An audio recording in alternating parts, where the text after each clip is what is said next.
आपका बहुत बहुत स्वागत है आज की इस वीडियो में। अभी हम बात करने वाले हैं उन सब बच्चों के बारे में जिनका मार्क्स 300 से 500 के बीच में है और उनको लेना है admission Allahabad university main campus में 2023 में सीयूटी यूजी के थ्रू। देखिए, हम बात करेंगे उन सब बच्चों के बारे में जिनका मार्क्स जो है वो 300 से 500 के बीच में है, क्योंकि मैक्सिमम बच्चों के मार्क्स जो है वो इसी बीच में है, 300 से 500। तो वो जो कुरुक्षेत्र है वो यही है। पर अगर आप जनरल हैं और आपका मार्क्स 300 से 500 के बीच में है तो आपका मुश्किल होगा लगभग सारे ही कोर्सेज में, बस बीकॉम छोड़कर। आपका अगर बीएलएलबी में आपका मार्क्स 500 के नीचे है, आप जनरल हैं, आपका नहीं होगा। अगर आपको बीए करना है, आपका मार्क्स 500 के नीचे है, बहुत मुश्किल है, आपका भी नहीं होगा। अगर आपका मार्क्स 500 के नीचे है जनरल बीए में। अब बात करें बीएससी मैथ बीएससी बायोलॉजी की, तो आपका बीए मैथ में कुछ चांस है पर वहाँ भी मुश्किल है। बीएससी बायोलॉजी में आपका बहुत मुश्किल है, वहाँ नहीं होगा। अगर आप 500 के नीचे जनरल है तो, और बीएलएलबी में वहाँ पर भी अगर आपको 500 के ऊपर तभी चांस है। 520-30 है आपका मार्क्स, आप अपने आप को सेफ मान सकते हैं।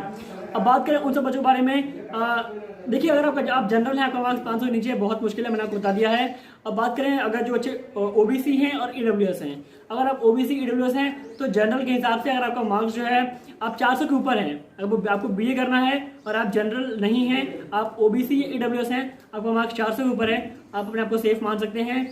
और अगर हम बात करें बीएससी मैथ बीएससी बायोलॉजी की, तो वहाँ भी आपका मार्क्स जो है वो 450 तक अगर आपका मार्क्स है ओबीसी और ईडब्ल्यूएस, तो आपके अच्छे चांसेस हैं। और अगर हम बात करें बीएलएलबी की, तो वहाँ भी आपका मार्क्स जो है वो कम से कम 460 होना चाहिए अगर आप ओबीसी या ईडब्ल्यूएस हैं तो। और हम बात करें बीकॉम की, तो वहाँ पर आपका मार्क्स लगभग आपका 350 भी है, तब भी आपके अच्छे चांसेस हैं अगर आप ओबीसी या ईडब्ल्यूएस हैं तो। ये बात हो गई ओबीसी और ईडब्ल्यूएस की। अब बात करते हैं जो बच्चे एसटी और एससी हैं। देखिए, अगर आप शेड्यूल्ड कास्ट के हैं और आपका marks BSc maths BSc biology के लिए अगर आपका मार्क्स 300 के ऊपर है तो आपके चांसेस हैं। इसके नीचे थोड़ा मुश्किल है मेन कैंपस में। और अगर आप शेड्यूल्ड ट्राइब्स के हैं तो आपका मार्क्स अगर 100 नंबर भी है तभी आपके चांसेस हैं, चाहे आप किसी भी कोर्स में एडमिशन लेना हो। सो अगर आप एसटी हैं और आपका मार्क्स 100 तक भी है तो आप लगभग सारे ही कोर्सेज में आपके चांसेस बहुत अच्छे हैं। और अगर आप शेड्यूल्ड कास्ट के हैं, आप एससी हैं और आपके मार्क्स लगभग 250 के ऊपर है, 300 तक आपका मार्क्स पहुंच रहा है, तो आपका चांस जो है वो सारे ही कोर्सेज में है। थोड़ा मैथ्स और थोड़ा बीएससी मैथ्स बीएससी बायोलॉजी में थोड़ा चांस थोड़ा मुश्किल है अगर आपका मार्क्स 300 के नीचे है तो। बट फिर भी अगर आप को बीए कर रहे हैं तो आपके मार्क्स अगर 300 तक टच कर रहे हैं, 250 भी हैं एससी कैटेगरी में, तो आपका अच्छा चांसेस है कि आपका हो जाएगा मेन कैंपस में। वीडियो के लास्ट में उन सब बच्चों के लिए जिनको बीए करना है उनके लिए एक सजेशन। देखिए, अगर आपको बीए करना है मेन कैंपस से और आपका मार्क्स जो बॉर्डर पर है तो आपको दिक्कत होगी, आपको अच्छा जो सब्जेक्ट कॉम्बिनेशन है वो नहीं मिलेगा। तो ऐसे में आपको मेन कैंपस से बाहर जाना पड़ सकता है। सपोज करिए आपको पॉलिटिकल साइंस चाहिए और वो आपको नहीं मिल रहा है, आपको ज्योग्राफी चाहिए आपको नहीं मिल रहा है, तो ऐसे में आपको मेन कैंपस छोड़ना पड़ सकता है। और बिल्कुल आप छोड़ सकते हैं, क्योंकि आपको पढ़ना आप ही को है, चाहे आप मेन कैंपस से पढ़ें चाहे आप पढ़ें किसी संगठन महाविद्यालय से, पढ़ना आप ही को है।